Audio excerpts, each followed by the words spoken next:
back! Get back! Let go! Let go! Whoa! Kill someone else! Go for it! Kill someone else! Al principio, el bote no parecía peligroso. Era brillante, casi caricaturesco, un cilindro naranja que destelló al sol al salir de la mano de la gente. Durante una fracción de segundo, la multitud ni siquiera reaccionó. La gente seguía coreando. Los teléfonos seguían en alto. Alguien seguía golpeando un cubo de plástico como si fuera un tambor. Luego el disparo sonó con un clonk seco y feo. No un tiro, pero lo bastante fuerte como para hacer que muchos se encogieran de hombros. Y el cartucho naranja golpeó la cara de un manifestante negro con una sudadera con capucha verde desde tan cerca que el impacto sonó como un puñetazo. La cabeza se le echó hacia atrás, se le cayó el teléfono, y el aire a su alrededor, limpio un momento, se convirtió en una nube ardiente al siguiente. Tropezó, llevándose las manos a los ojos, tratando de respirar a través de un dolor que ya no parecía dolor. Se sentía como si la cara le ardiera por dentro. El agente dio un paso al frente, con la postura rígida, como si hubiera hecho algo rutinario, como si acabara de resolver un problema. Y fue entonces cuando quienes estaban más cerca de la explosión dejaron de corear y empezaron a gritar. Porque llámalo como quieras, control de multitudes, dispersión, cumplimiento, hay cosas que no se hacen a quemarropa en la cara de una persona. No a menos que hayas decidido que no cuenta lo mismo que tú. Esta es la historia del bote naranja, la sudadera verde y el agente de ICE, que pensó que el momento se perdería en el ruido de una protesta, hasta que el video hizo imposible apartar la mirada. Ocurrió a plena luz del día, afuera de un edificio federal que estaba hecho para parecer permanente.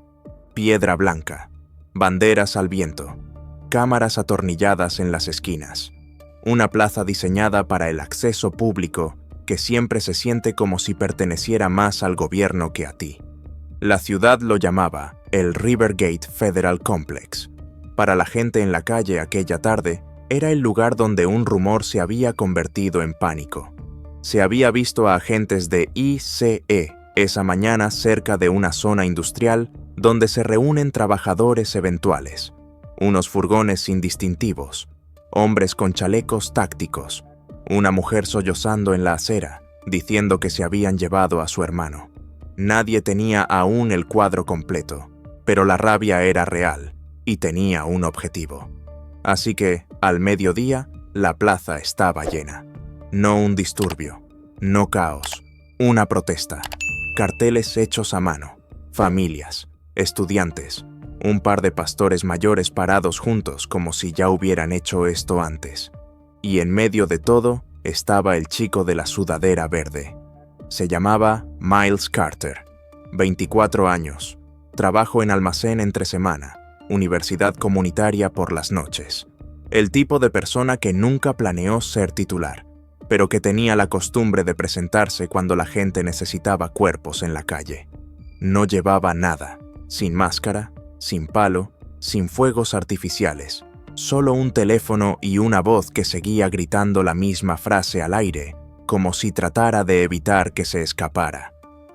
Esta es nuestra ciudad, no pueden desaparecer a la gente. Antes de seguir, pregunta rápida. ¿Desde dónde estás viendo esto? Deja tu ciudad, tu estado, tu país en los comentarios, porque lo más loco de historias como esta es con qué frecuencia cambian los detalles, pero el sentimiento sigue siendo el mismo. Y si quieres más historias en profundidad, donde las imágenes, los documentos y las secuelas te dicen lo que realmente pasó, dale like y suscríbete. Ayuda a que estos casos se vean en lugar de enterrarse. Ahora, de vuelta a Rivergate, porque el bote naranja no fue el comienzo, fue el punto de colisión. Al principio, la línea de agentes parecía como cualquier otra respuesta a una protesta. Policía local en el perímetro, vallas, un par de bicicletas bloqueando la calle, pero después apareció la segunda capa, la gente con equipo más oscuro. Otra postura, otro mosaico de uniformes, caras más difíciles de leer porque la mitad estaban cubiertas, y en el momento en que esa línea se formó cerca de las puertas del edificio federal, la energía de la multitud cambió. No más fuerte, más afilada, porque se supone que los agentes federales no forman parte de una escena de protesta, a menos que algo ya haya cambiado de categoría. Miles los notó de inmediato. No fue el único. Los teléfonos hicieron zoom. La gente empezó a lanzar preguntas que no eran realmente preguntas. ¿Quiénes son ustedes? ¿Por qué están aquí? ¿A dónde se los llevaron? Una mujer con megáfono repetía: manténganse en paz, con calma. Y durante un rato funcionó. La protesta se movía como una ola, adelante, atrás, otra vez adelante, apretada contra límites invisibles que la ciudad no quería admitir que existían. Miles se mantuvo cerca del frente, pero no en el borde mismo, lo bastante cerca para hacerse oír, lo bastante lejos para evitar las manos. Eso era lo que él creía, al menos. La versión oficial, más tarde, sería simple. Hubo una protesta. Se volvió alborotada. Los agentes temieron por la seguridad. Se usó una herramienta de dispersión.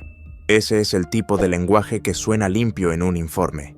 Pero el video de ese día, especialmente el clip que primero se viralizó, no parecía un motín. Parecía un pulso. Una línea de agentes, una línea de personas, y un momento en el que se tomó una decisión en medio segundo, porque el primer ángulo, filmado desde atrás de Miles, capturó el montaje como una advertencia que nadie entendió. Se ve a Miles, con la sudadera verde, dar un paso al frente con ambas manos visibles, el teléfono a la altura del pecho como un escudo de vidrio. Se le oye gritar, no amenazas, sino palabras. No están por encima de la ley. Entonces se ve a la gente, alto, de hombros anchos, chaleco negro, levantar el brazo. Cilindro naranja, un giro rápido de muñeca, y el disparo. Miles no carga, no se abalanza, no lanza nada, solo recibe el impacto. Y la multitud no estalla en violencia, estalla en pánico. Porque una vez que ese cartucho le pega a alguien en la cara, nadie está pensando ya en consignas. Están pensando, si le hacen eso a él, ¿qué nos harán al resto? Miles cayó sobre una rodilla, tosiendo tan fuerte que el cuerpo se le plegó sobre sí mismo. La gente corrió hacia él, pero esa es la cosa con los irritantes químicos. Cuanto más te acercas, más respiras. Una mujer le tocó el hombro y se retiró de golpe. ¡Sus ojos! ¡Oh, Dios mío! ¡Sus ojos! Alguien gritó, ¡médico! Y un sanitario voluntario, con una cruz roja pegada en la mochila, se abrió paso, entrecerrando los ojos por las lágrimas porque el aire ya ardía. La línea de agentes no retrocedió, no se detuvo, avanzó, pasos lentos y pesados, como una máquina que avanza porque para eso fue construida. Y aquí es donde ves formarse la segunda parte de la historia. No solo la fuerza, la actitud, porque en el clip se oye a Miles intentar hablar entre arcadas. No puedo ver, y se oye una voz, calma, casi aburrida, decir, retrocedan. No, ¿está bien? No, abran espacio, solo retrocedan. Como si el problema no fuera que habían golpeado a un hombre en la cara. El problema era que seguía allí. Miles no fue al hospital de inmediato. Suena absurdo, pero es el tipo de decisión que la gente toma en momentos como ese. Se apartó tambaleándose con ayuda, parpadeando entre lágrimas que no paraban, tratando de respirar un aire que seguía sintiéndose como fuego.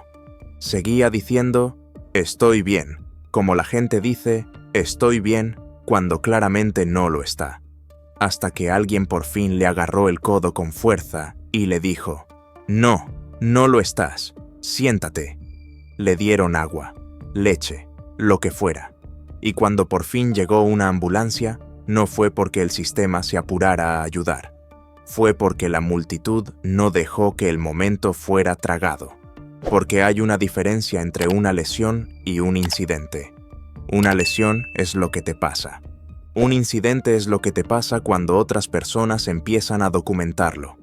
Esa noche, la cara de Miles estaba hinchada en zonas que hacían que la gente se encogiera al mirarlo. Sus ojos, ambos, estaban rojos como carne cruda. Sentado en el borde de una camilla con una bata de papel colgándole de un hombro, la enfermera seguía revisándolo como si no se fiara de que el mundo dejara de hacerle daño solo por estar bajo techo. La hermana de Miles, Nia, estaba a su lado con el teléfono, no haciendo doom scrolling, recopilando. Seguía actualizando la misma página porque el video se extendía más rápido de lo que el hospital podía tratar las consecuencias. Al principio era solo un clip, un ángulo tembloroso, gritos fuertes, el cilindro naranja difícil de ver a menos que pausaras en el momento justo. Luego aparecieron más ángulos, teléfonos distintos, distancias distintas, y la historia empeoró con cada fotograma nuevo, porque el segundo ángulo, el que lo cambió todo, venía del costado. Un tipo de pie cerca de un macetero de hormigón, filmando con un enfoque nítido. En esas imágenes se puede ver claramente la separación, se puede ver claramente a Miles, y se puede ver claramente lo cerca que está el agente cuando dispara. No al otro lado de la calle, no desde una distancia segura, lo bastante cerca como para que parezca personal, lo bastante cerca como para que deje de parecer control de multitudes y empiece a parecer castigo. Ese ángulo no solo se volvió viral, pasó al terreno legal, porque respondía a la pregunta que todos hacían en los comentarios. ¿Apuntó a su cara? Las imágenes hacían difícil sostener lo contrario. Al día siguiente, la respuesta de la agencia llegó puntualmente. Un comunicado, breve, cuidadoso. Palabras como revisión, apropiado y en curso. Sin nombres, sin admisiones, sin reconocimiento de la sudadera verde, el cartucho naranja o el hecho de que hubo que atender a un hombre por lesiones tras ser golpeado. Solo la versión institucional de un encogimiento de hombros. Y durante unas 12 horas pareció que eso podría funcionar. Porque los ciclos de noticias son rápidos. La gente sigue con su vida, hasta que se filtró el audio del escáner de la policía local. Y la multitud oyó algo que les hizo un nudo en el estómago. Una voz por radio que hablaba de despliegue de menos letales y de incumplimiento del sujeto, como si Miles hubiera sido algún tipo de amenaza. La hermana de Miles lo oyó en el hospital y se quedó inmóvil. No hizo nada, repetía, como si la repetición pudiera anclar la verdad en su sitio. Pero el sistema ya estaba construyendo su versión. Y aquí es donde esta historia pasa de ser un clip de protesta a ser un caso. Porque cuando dos narrativas chocan, imágenes versus papeles, alguien acaba teniendo que decidir cuál es la realidad. A Miles le dieron el alta con instrucciones y citas de seguimiento, pero lo que se llevó a casa fue otra cosa. Se llevó a casa la sensación de haber sido objetivo. Suena abstracto hasta que ves cómo se manifiesta. Dejó de ir al trabajo unos días, no porque no pudiera, sino porque no quería que lo vieran. Aún tenía los ojos sensibles, la cara todavía dolorida, y cada vez que cerraba la puerta del baño para enjuagarse la cara, veía el cilindro naranja en su cabeza, como el fogonazo de un flash. Empezó a encogerse cuando oía sirenas. Empezó a revisar las salidas en lugares donde antes solo existía. Y si nunca has tenido que reescribir tu lenguaje corporal para sobrevivir, quizá pienses que es dramático. No lo es condicionamiento.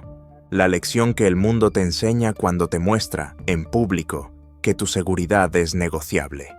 3 días después de la protesta, lo contactó una abogada.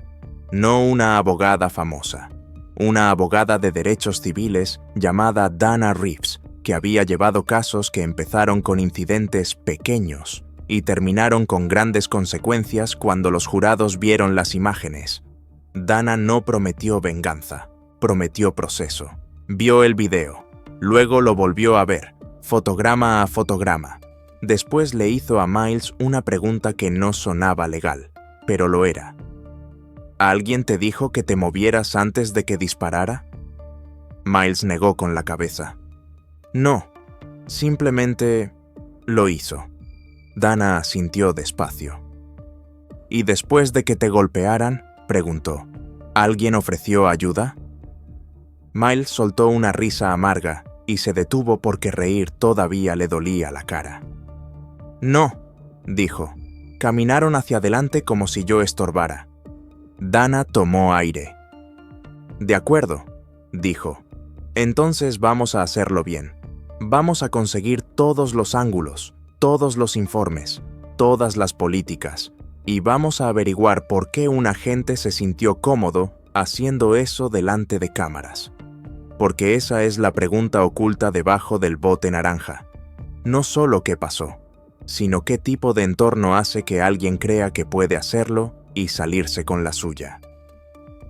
Se hizo la primera solicitud de registros. La ciudad tenía cámaras en el edificio federal. Negocios privados tenían cámaras al otro lado de la calle. La policía local tenía cámaras corporales. Había registros de despacho. Había informes posteriores al operativo. Y el primer movimiento del gobierno fue predecible. Demora, tachaduras, alegaciones de sensibilidad. Pero las imágenes ya eran públicas. Y el público no olvida lo que ve. Así que la presión aumentó.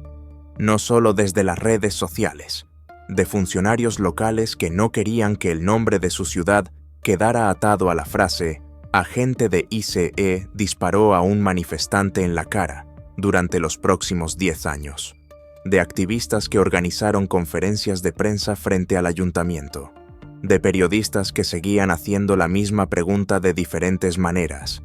¿Esto estaba dentro de la política?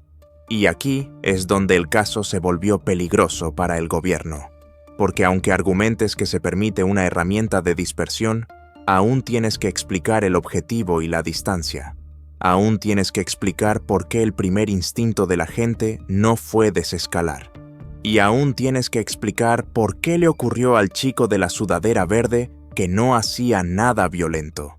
Una semana después, apareció un clip nuevo, corto, brutal y silenciosamente demoledor. Venía de una cámara de entrada de un edificio al otro lado de la plaza. Sin audio, sin drama, solo un ángulo amplio y estable que mostraba el movimiento como un diagrama. Ves a Miles dar un paso al frente, el teléfono en alto. Ves a la gente dar un paso hacia él. Ves a la gente levantar el brazo y ves salir el cartucho naranja de su mano. La geometría limpia eliminó cualquier argumento de confusión. El agente no estaba reaccionando a un objeto arrojado.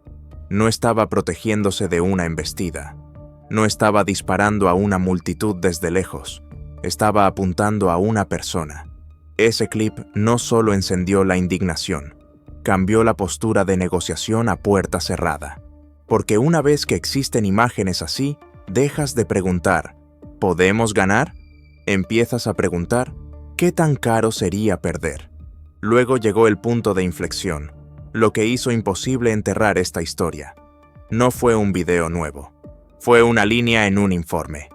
En un borrador de resumen posterior a la acción, uno que se filtró antes de poder pulirlo en algo más seguro, había una descripción de Miles que hizo que Dana Reeves se recostara en la silla. Agitador, no manifestante, no sujeto, agitador. Una palabra que no describe un delito. Describe a una persona a la que ya decidiste castigar. Y cuando combinas esa mentalidad con una herramienta diseñada para causar dolor, obtienes exactamente lo que pasó en Rivergate. Dana envió esa palabra a Miles en una captura de pantalla. Miles la miró mucho rato. «Eso es lo que creen que soy», dijo. Dana no discutió. «Lo sé», respondió. «Y ahora vamos a mostrar lo que hicieron por eso». La demanda no leía como un clip viral. Leía como un desmantelamiento lento y metódico. Describía la protesta. La ausencia de advertencia, el despliegue a corta distancia, la lesión, la falta de auxilio, el efecto paralizante, cómo la gente evita ejercer sus derechos cuando cree que será castigada por ello. Y pedía rendición de cuentas en el lenguaje que las instituciones entienden. Dinero, sí, pero también cambios de política, capacitación, disciplina, admisiones que no se escondan tras revisión en curso. La respuesta del gobierno fue la esperable. Intentó encuadrarlo como una escena caótica. Sugirió que Miles fue no colaborador. Se apoyó en lenguaje amplio sobre seguridad, pero tenía un problema. Miles tenía una sudadera verde, el agente tenía un bote naranja, y las cámaras tenían el resto. Mientras el caso avanzaba por los canales legales, la lucha pública siguió en las calles. Las protestas no pararon. Se volvieron más disciplinadas, más organizadas, más cámaras. La gente empezó a llevar gafas protectoras y a traer sanitarios, no porque planearan violencia, sino porque la esperaban. Y esa es una de las consecuencias más feas de incidentes como este. No solo hieren a una persona, reconfiguran las expectativas de una comunidad. Vuelven la vida cívica en algo para lo que te preparas como si fuera una tormenta. Miles miraba desde su apartamento a veces, descansando como le había indicado su médico. Veía las transmisiones en vivo y sentía dos emociones a la vez. Orgullo de que la gente no se echara atrás, y dolor de que tuvieran que venir blindados de precauciones solo para corear en una plaza pública. Tras bambalinas, el caso forzó puertas, declaraciones juradas, correos internos, materiales de capacitación, cadenas de mando. Y en esos documentos, Dana Reeves buscó una cosa por encima de todo: patrón, porque una mala decisión es fácil de excusar. Un patrón es más difícil. Hubo quejas de otras manifestaciones, menciones de postura agresiva, referencias otra vez a agitadores. Y luego estaba el detalle que dejó a Nia, la hermana de Miles, en silencio cuando lo oyó. El agente ya había sido señalado antes, no por esto exactamente, sino por temperamento, por escalar situaciones, por actuar como si cada interacción fuera un concurso. Ese tipo de cosas que los departamentos suelen intentar manejar en silencio. Moverlos, entrenarlos, proteger a la institución, hasta que la institución ya no puede protegerse a sí misma. Meses después, comenzó la mediación. No en una sala con cámaras, en salas de conferencias que olían a café y papel de copiadora. Miles se sentó con Dana, las manos entrelazadas con fuerza. No parecía un héroe activista, parecía un tipo al que habían herido y que todavía trataba de entender por qué. Al otro lado del edificio, los abogados del gobierno hacían cuentas. No cuentas morales, cuentas de riesgo. ¿Qué haría un jurado con ese video de ángulo lateral? ¿Qué haría con la palabra agitador? ¿Qué haría con un profesional médico explicando lo que hace la exposición química a corta distancia en ojos y pulmones? ¿Y qué haría con un agente que nunca ayudó, nunca se disculpó, nunca aminoró el paso? Dana puso las condiciones, no solo dinero, política, requisitos de capacitación, límites claros y por escrito sobre cómo puede usarse la fuerza en manifestaciones, un compromiso con la disciplina. Pedía el tipo de cambios que hacen más difícil que el próximo bote naranja vuele, porque esa es la verdadera pregunta. ¿Quieres un solo cheque y un expediente cerrado? ¿O quieres que la conducta se vuelva lo bastante costosa como para que la gente lo piense dos veces? A Miles le costó la idea de un acuerdo. La gente en línea diría, llévalos a juicio. Pero la gente en línea no se sienta 8 horas en declaraciones, no ve cómo les hurgan su historial médico, no revive el momento una y otra vez mientras alguien intenta reformularlo como tu culpa.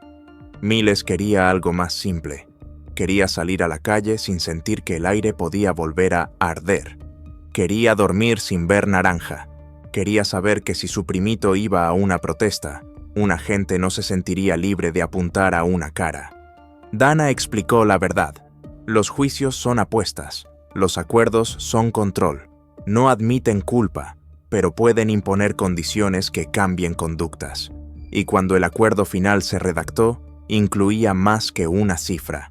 Incluía un conjunto de normas que el gobierno no quería debatir públicamente frente a un jurado. Porque algunas peleas no versan sobre culpa, versan sobre lo que no puedes permitirte que el público vea. Cuando terminó, los comunicados de prensa fueron previsibles. Lenguaje cuidadoso, sin admisiones. Pero el resultado habló de todos modos. Miles no se fue sintiendo que ganó. Se fue sintiendo que sobrevivió. Y ese es un estándar feo para la justicia, pero es el que a demasiada gente le ofrecen. El agente no se convirtió en un nombre conocido. Los sistemas institucionales rara vez te ofrecen esa satisfacción. Lo que te ofrecen es algo más frío. Consecuencias en el papeleo. Una trayectoria profesional alterada. Una política reescrita. Un memorando interno discreto que dice, en lenguaje educado, lo que el video gritó. No puedes volver a hacer eso. No así, no con las cámaras mirando, no con el público listo, no cuando la historia no muere. Semanas después de que todo terminara, Mills volvió a la misma plaza, no a protestar, a estar de pie. Ese día llevaba otra sudadera, no verde, no intentaba hacer un punto, intentaba recuperar una parte de sí mismo. Se paró junto a un macetero de hormigón y miró a oficinistas pasar como si allí no hubiera pasado nada. Miró a turistas tomar fotos del edificio. Miró a un hombre de traje beber café en un banco. Y se dio cuenta de la cosa más extraña del trauma público. El lugar sigue abierto. Las banderas siguen ondeando. La piedra sigue viéndose limpia. Son las personas las que cargan las marcas de quemadura. Miles cerró los ojos y respiró despacio. El aire no ardía. No ese día. Abrió los ojos y miró las cámaras montadas en lo alto de las esquinas del edificio. No se sintió reconfortado, pero sí sintió una cosa, certeza, que la próxima vez que pase algo allí, habrá imágenes. Y a veces, las imágenes son la única razón por la que la verdad sobrevive. Así que, ¿qué haces con una historia como esta? Si la reduces a un titular, te pierdes la mecánica. Una protesta, una etiqueta, un bote naranja, una sudadera verde, una decisión tomada en un segundo, y luego un proceso lento y moliente que arrastra la decisión a la luz del día. Esta historia no trata solo de un agente, trata de cuán fácilmente el orden se convierte en excusa para el daño. De cuán rápido una persona se convierte en agitador en lugar de ciudadano. De cuán veloz una herramienta se convierte en arma cuando el objetivo es alguien a quien ya decidiste que no merece gentileza. Y trata de lo que pasa cuando una comunidad se niega a dejar que el momento desaparezca. Porque si nadie hubiera grabado, si nadie hubiera subido, si nadie hubiera exigido los registros, entonces Miles habría sido otra persona sin nombre, tosiendo en una acera, mientras el informe oficial quedaba limpio. Pero el video no se quedó callado, y la gente que lo vio tampoco. Déjame preguntarte algo. Si hubieras estado allí, de pie detrás de Miles, viendo ese bote naranja surcar el aire, ¿qué habrías hecho? ¿Habrías seguido coreando como si nada, con la esperanza de que no te pasara a ti?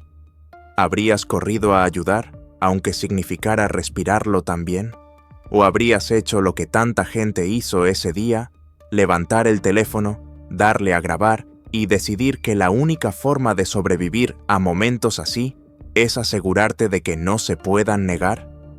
Dímelo en los comentarios qué piensas, porque la próxima vez que una línea de agentes se forme afuera de un edificio federal y alguien con una sudadera dé un paso al frente con nada más que palabras, el resultado dependerá de las mismas cosas de las que dependió en Rivergate. A quién etiquetan como amenaza, a quién tratan como persona. Y si la verdad llega a existir más tiempo que el informe,